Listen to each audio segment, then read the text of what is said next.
Welcome, and thank you for viewing our video presentation.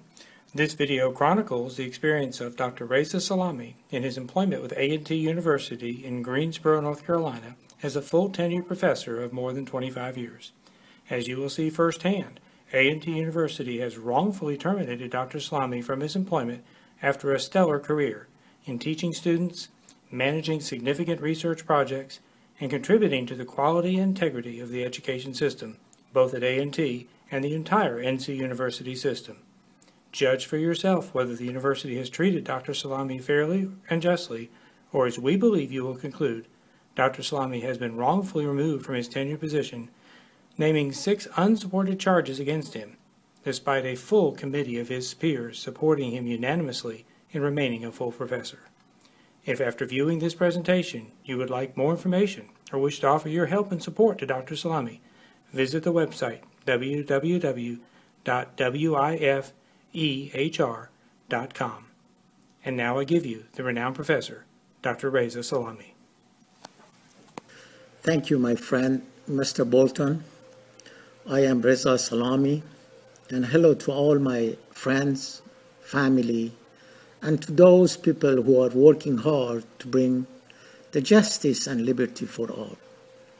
I am coming to you today to inform you about wrongful dismissal from my 10-year full professorship by my university, the North Carolina A&T State University, and University of North Carolina General Administration, and the North Carolina Attorney General for defending my university since 2003.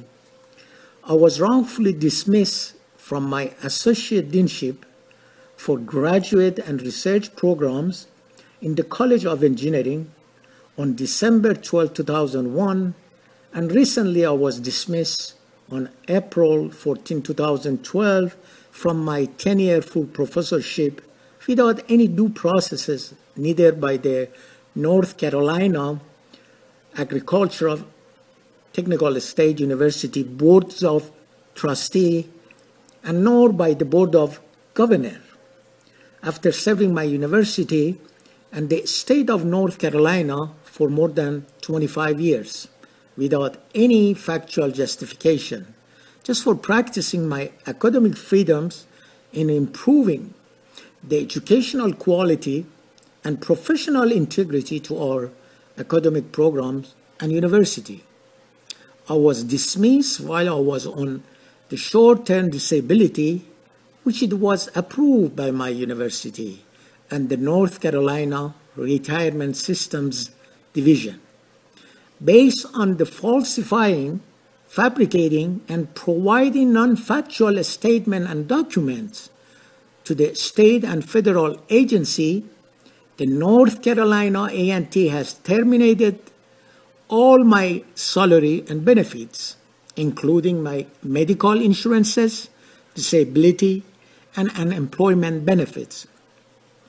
My fellow human beings, the right will always succeed in the end. People often put down those who would oppose them. The world needs more integrity, especially in our leaders. The justice will always prevail, and those who oppose it will ultimately lose. When those in charge lead in the wrong direction solely for their own benefit, ignoring those whom they represent will be brought to justice. In contrast, those who try to bring down the leaders who stand for what is right will never succeed. What is fair, and those who see and practice the truth will stand strong against their opponents with all the power the world has to offer.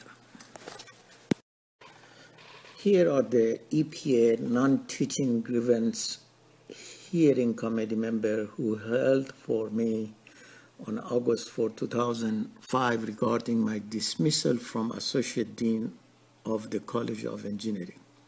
The committee unanimously concluded in my favor and sent a recommendation to Ex-Chancellor Rennick on August 11, 2005.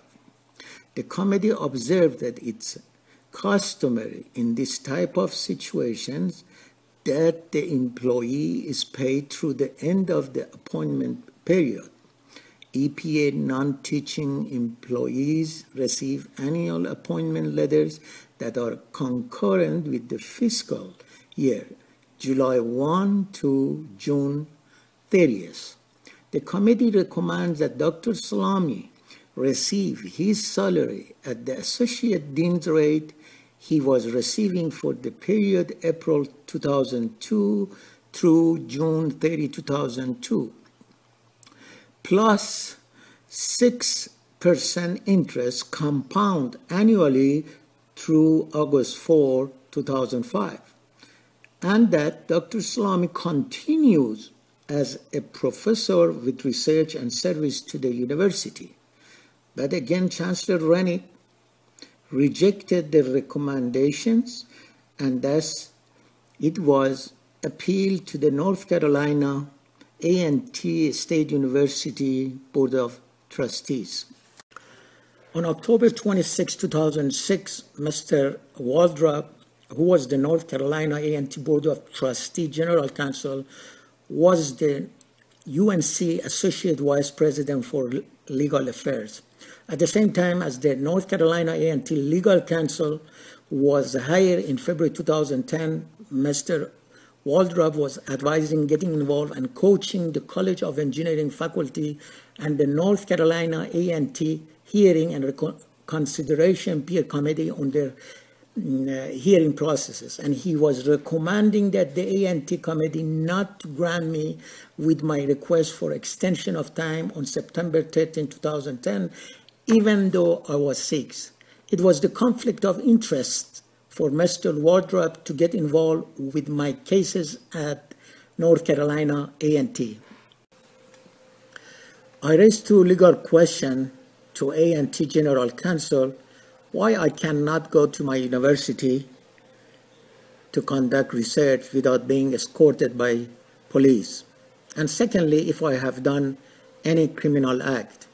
He responded that he was advised it has been A&T's practice without applying any university rule or regulations, and my case not related to any crimes. In December 2001, I was dismissed from my associate dean in middle of my contract, which my university indicated that I was at will. But on June 26, 2007, the A&T Board of Trustees concluded that I was not at will and recommended my university that I was being paid until June 30, 2002. I lost my federal case in April 2005 because my university told jury that I was at will and did not have any. I raised two legal questions to A&T General Counsel: why I cannot go to my university to conduct research without being escorted by police, and secondly, if I have done any criminal act. He responded that he was advised it has been A&T's practice without applying any university rule or regulations, and my case not related to any crimes. A&T General Counsel indicated earlier that the committee is independent of external influences, but later on he indicated in his summary there is no reasons to delay this hearing any longer. We strongly urge that this hearing go forward this week as scheduled, without considering Salami's sicknesses from 3 works-related injuries. I had objection to committee for allowing the Assistant Attorney General to represent my university in the hearing and keep sending her a copy of my hearing and other related documents. But the chair of the committee responded to me that no, he has not been discussing the hearing with any member of the Attorney General office. However, he has been copying Ms. Potter as she was originally scheduled to represent the university. After April 2010, I sent many letters to Provost, to allow me to conduct research in my university. Finally, ex-interim Provost Thompson responded to me, indicating that your request to work at North Carolina A&T State University during the summer is denied. You are hereby suspended with the full pay until a final decision about your discharge has been reached. Now I will be explaining the dismissal letter with 6 charges from Interim Provost Thompson without even sending a copy neither to University Chancellor nor to General Counsel, and also the university appeal processes, and responding to those 6 charges by me and my University Hearing and Reconsideration Peer Committee, whom they were selected by University Faculty Senate. Here are the administrators who conspired against me to fire me from my tenure professorship since 2003, which mostly they were handpicked and giving them tenure without any qualifications or going through any equal employment opportunity commissions hiring processes. Here are the University of North Carolina General Administration leaderships prior to 2009. The UNC Vice President General Counsel Waldrop has been familiar or involved with my cases since 2003. Here are the North Carolina A&T State University leadership from 2009 to current. The North Carolina A&T Chancellor Martin rejected the recommendations of the North Carolina A&T Hearing and Reconsideration Committee. And newly Provost Linda Adams stepped down on June 2011 because she didn't want to support the decision of ex-Provost Thompson. Mr. Charles Wardrop came to my university with newly Chancellor in 2010 as A&T General Counsel to plan for my dismissal. Prior coming to my university, he served UNC General Administration for more than 8 years as Vice President for Legal Affairs and for the North Carolina Attorney General as Associate Attorney General for more than 18 years. I sent many formal and official letters to our Attorney General, Roy Cooper, but I never received any responses from him. Here are 6 charges that brought against me by ex-interim Provost Thompson on April 12, 2010.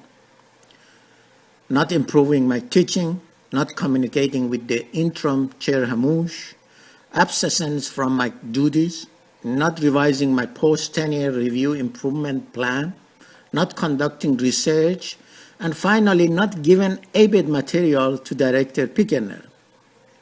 Even all these charges were true, still they legally couldn't dismiss a tenure-full professor.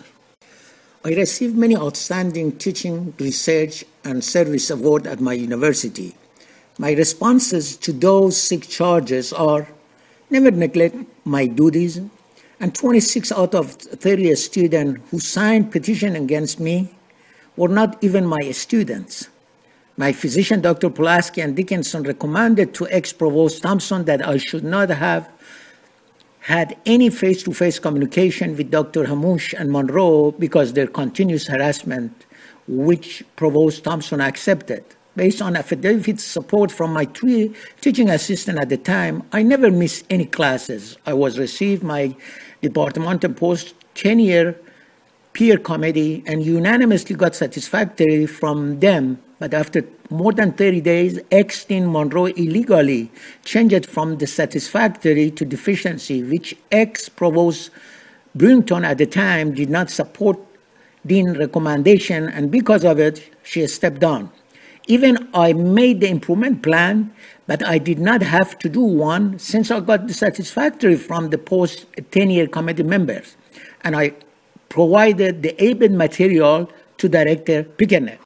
I was forced to stay out of campus by my North Carolina ex-interim Provost Thompson without following any university rule and regulation. His intention to dismiss me was on April 12, 2010, And university committee unanimously cleared me of all those 6 charges. And I went to short-term disability on March 1, 2012, and I got the dismissal letter officially from university on April 14, 2012. And the university forced me to stay out of campus and not to do research. And now the university has changed their story that I was dismissed on April 12, 2010 rather than April 14, 2012. And they have done that because they dismissed me while I was on short-term disability, which is against all the rules of federal and state. These are the Honorable University Hearing and Recommendation Peer Committee members who had been elected by University Senate. Their final recommendation were unanimously in my favor, even though I was sick from 3 work-related injury and was not able to attend my hearing. But still, they cleared me from all those 6 fabricated and falsified charges from Ex-Interim Provost Thompson. And their decision was sent to the newly University Chancellor Martin on October 22, 2010, which then the Chancellor rejected all the recommendations. The final conclusion were that the university did not prove any of those 6 charges, and secondly, they recommended that I will be given permission to see medical specialties for my 3 works-related injury, but Chancellor denied all those recommendations. I strongly believe that Chancellor Martin and General Counsel Waldrop must be given no vote of confidence by University Senate and be removed from their positions. According to university policy, if the Chancellor's decision is different from the University Committee, then the Chancellor's decision is not final, and tenured faculty can appeal the Chancellor's decision to A&T Board of Trustees and then to UNC Board of Governors, which at that time the decision is final. The boards of trustee and governor, without giving me any due processes or hearings to present my cases, they concluded in their kangaroos proceedings after taking more than a year to support the decision of Chancellor Martin on April 14, 2012, by breaking all the state and federal laws. I have been communicating and informing the highest law enforcement official at federal and state level regarding I have been treated and lawfully by A&T State University, and so far President Obama has responded to my letter in October 2012. But unfortunately, all the state and federal officials of high law enforcement have been chosen not to respond to any of alleged complaints, including discrimination, retaliation, intimidation, and conspiracy to fire me from my tenured full professorship, because my university has been sending them an factual statement and document, and also being defended by the North Carolina Attorney General with unlimited resources, personnel, and money. My recommendation to our newly elected Honorable Governor Pat McCrory is to appoint an independent counsel with the subpoena's power to investigate all allegation, complaint, and wrongdoing by A&T State University and North Carolina, and then to report his finding and final report to our governor. And that's the only way we can save state money, and finally the justice could prevail. God bless you, and God bless America. Bye.